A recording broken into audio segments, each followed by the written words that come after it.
大家好，我是 FCG RJ。本期这一部影片是跟大家分享一下我在这个10月 rating 的爬分的一点心得啦。那提供给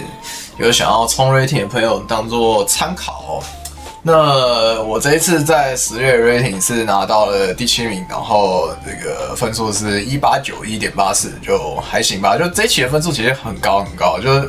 这个分数放在以前几期的话，其实都是就直接是第一了，但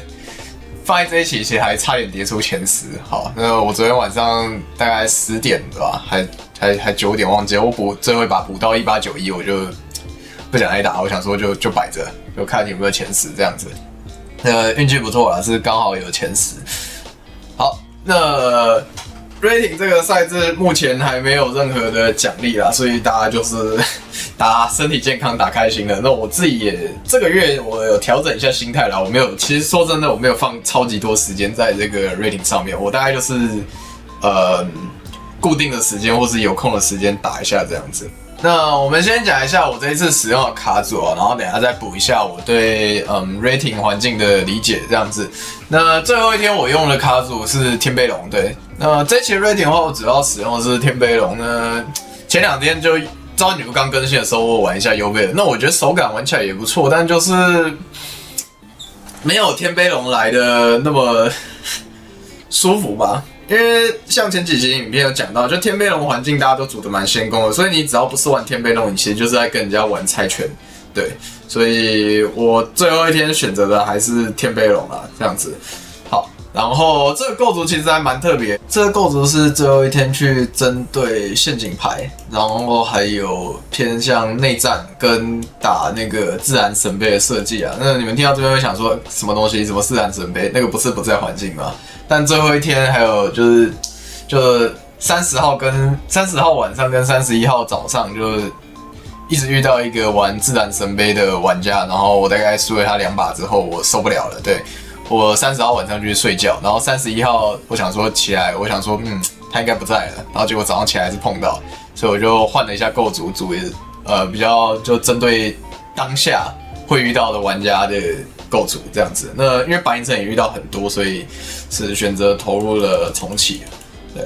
那天杯龙这个卡组是一个很针对环境的卡组，就是你要对目前的环境有什么东西要有一些理解，才比较容易上分这样。那这卡组你只要带错构筑就是很容易输，但你只要带对构筑，基本上不用什么操作，你把对的东西搅在对的地方就很容易。好。然后，所以是带了这个大宇宙人。那大宇宙人主要就是针对那个自然神杯。然后超融合是因为当天遇到就是内战，然后那个自然神杯跟其他刀人是白银城，所以尝试性的投入超融合啦。然后再来是一滴跟大宇宙人还有重启的象性都不是很好，就一滴没办法把重启当 cost 嘛。然后大宇宙人下来不能丢一滴。对，那手跟方面投入最精简的就是劈头、灰居跟炮影这样子。其他就没有再多，然后马格是本家的龙又可以当主抗，就不用多说必带，对，然后剩下的就是风，因为很多陷阱牌嘛，所以风我是直接拉到最满的，对。那这一个构筑最后一天是拿了一个很漂亮的战绩，有就13胜1败的战绩，就几乎没有输了，然后那一败是我失误打错了，所以理论上来说其实是就是全胜的，但我就那把思考不是很好，所以就打错了这样子。那再来浅谈一下这个 rating 这个赛制的好处，还有它的问题哦。就是 rating 这个赛制的话，它的好处是让这些牌赢很大的人每天都有东西打，就是不会你说每个月打到大 C 就没东西打，我们可以往上去争取一个这个分数。然后还有一方面是练牌啦，其实我觉得当练牌还算有用啊。对，如果你是为了准备 DC 的练牌的话 ，rating 当练牌还算可以，但等一下会在它的弊端讲啊，就为什么我说还算可以，而不是很好。对，那 rating 的弊端是什么 ？rating 大部分都是同一批人在玩，而且它只要你其他人不排，你要上去你就得排下面的人，那你得保持一个很高的胜率你才爬得上去。如果有在认真抽 rating 的玩家，应该可以感受到，我们一直 Q 到，就是我们一直排到的人是一样的人，所以你就是在跟很特定的人打，然后他们就会玩那些卡组，所以环境其实玩家很少。那如果你是以 DC 为目标在练习的话，其实 DC 会打到更多的对手，所以他对你 DC 爬分的帮助可能没有到那么大。当然或多或少都有帮助，就有练就有区别啦，有练就是比较好，对。所以就 rating 的不好的地方就在每天都打一样的人啊，说实话打久也会无聊，而且现在没有奖励，我觉得没有奖励对大部分玩家来说也是就没什么动力打的，就打一个身体健康的。所以都说打身体健康，我是建议大家不要弄什么喷了30分40分，然后就还要硬打，然后最后喷到100分，这个真的对身体很不健康，对心态也很不健康。对，我之前在刚开始1-2个月在打的时候，我会这样子，然后又打到半夜什么，然后每天都打很久，把它当 DC 在打，真的不要。对，我觉得这个赛制真的没有必要，就大家打身体健康，觉得有练到牌玩到牌开心就好。对，我目前对这个赛制是这个想法啦。11月天梯的话，因为11月开始了嘛，更新了新一期的天梯，所以给大家推荐一下呢，这次你天梯使用的爬分的卡组哦。那整体来说的话，环境没有什么改变，因为根本没动嘛，所以主要是我打 rating 的感想跟上个月打其他天梯的感想，就推荐给大家这样子。那具体来说，跟我那一部就是讲进卡表后面附的梯表的环境差不多。那虽然那时候我说零售好像资讯差已经没那么足了，但实际上我玩起来，就我自己玩零售的感想是资讯差还是很足，一堆人在泡长老，好不好？所以如果你对零售有一点点理解，或者你是可以操作零售的玩家的话，我推荐你打天梯可以考虑用零售，还不错。就是资讯差很足，别人不知道你在干嘛，就主打一个，就算你不知道自己在干嘛，对面肯定也不知道你在干嘛。对，你只要不要遇到懂他的，那你的胜率其实还是不错的。然后再来 S 级，我觉得毋庸置疑天杯龙，那天杯龙也是就很好的卡组，所以如果想要快速爬分的朋友，我推荐天杯龙跟零售这2套。那再来就速胜优贝尔这个也都可以玩，就机体性能还是蛮好的，然后后面的什么60GS 啊、光道啊、眼网啊都可以。就其实我觉得天梯本来就这样嘛，就你喜欢用什么就玩什么，就不要限制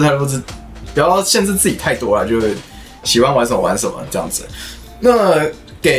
就是因为12月会有 DC 嘛，所以给 DC 就想要准备 DC 朋友的建议的话是，首先零售一定要玩一些，我不敢说你一定要玩到精通，但你至少要知道它的 combo 在做什么，然后就零售基础运作的概念是啥，那你坑该怎么教，你有什么东西该扣在手上，什么东西不该扣，这个我觉得你如果是要玩 DC 的玩家的话，这个一定要搞懂。对，然后天杯我觉得虽然我们一直说天杯很简单，那天杯没什么操作，你这手开门打得真好，你这手场地打得真好，但是其实我觉得天杯是需要一点练习量的，就它是需要场次去累积那个经验的，这个还蛮重要的，尤其是 DC 这种长时间周回的，你一定要打到就是反射，就是我就是该教哪里该教哪里这样子。就天杯是一个还蛮好的练习，就是手坑教哪里啊，然后你把什么东西丢在哪里，对面场面会缩到最小这种的练习。对，我觉得天杯是一个很好的媒介牌组，所以如果要准备 DC 的话，我推荐就是零售至少要练一些，因为什么优贝尔、速生、炎王这些，我猜上次 DC 有打的人一定都很熟了，不用太多练习，但零售是要去接触一下的。那天杯龙是需要花比较多时间，多一点实战累积的，就不要小看这个牌组啊。这牌组简单，但就是你要打到精也是要一定的场数，对。所以我觉得，如果你是想要准备 DC 的玩家的话，我推荐就天杯龙真的不要小看它，多花一点时间准备它，这是良心建议，好不好？那听不听看你们，也不一定我是对的，对，因为还没打嘛，对，你也不知道我 DC 会爬到第几，有没有金头，有没有拿到前3第1名，对不对？所以这个不好说，但我目前环境理解下的建议是这样，我自己觉得我环境理解一直都蛮准的，所以看你们要不要听，好不好？对，好，那讲一下为什么我昨天就停在1891，我没有继续去往上冲什么1900。1905的去冲第一，就一个是 rating 没奖励，所以冲第1跟第7就有在第1跟第10对我来说是差不多，对我觉得对我来说没有那么大的追求的。然后再来是我刚刚讲到天杯龙是一个很吃环境理解的卡组，那我的环境是我的牌组是针对早上当天的早上、下午去组的，所以晚上的时候我根本不知道大家在玩什么卡组，所以我其实我补到就是我实况上是连胜打到什么18多少1886还1885之类的，然后我后来发现分数不够，我补了一把之后我就没有再动了，就一方面是因为我真的累了，然后又没奖励，另外一方面是我不清楚环境是什么，所以我觉得你只要每再排一把都是赌博。就是你只是在看你够不够赛而已，对，所以我觉得停在1891对我来说，昨天就是一个正确的决策。那这个对 DC 来说也是一个不错的练习啊，就是在对的时候排，然后对环境要有理解，这样子。对，这也是补充一下，为什么我昨天就停在1891就不打了。那因为我好像一直都没有录过关于 rating 的就 rating 这个模式的想法啦，所以这边。刚好趁这个机会有拿到前10，还蛮开心的，就录一段影片给大家看，然后顺便讲一下我对整个11月环境理解。对，那大概就是这样了。那祝大家开心玩游戏，好不好？那12月现在目前已经确定有 DC 了，所以想要拼 DC 的朋友可以开始练啦。那12月的话，11月和12月补的卡包应该会是重头戏啊。那重点还是客文有没有进来，这个也是讲到烂掉了，所以有进来就有进来。那我们现在没进来，所以也先把没进来的环境练好，这样我自己是这样觉得。好，那大概这样，本期影片就到这边。喜欢我影片的话，别忘了订阅我的频道。有任何问题，欢迎在影片下方留言或到我实况上来询问。觉得我做不错的话，也可以加入会员，你的支持就是我最大的动力哦。我是 FC 9RJ，我们下期影片再见，拜拜。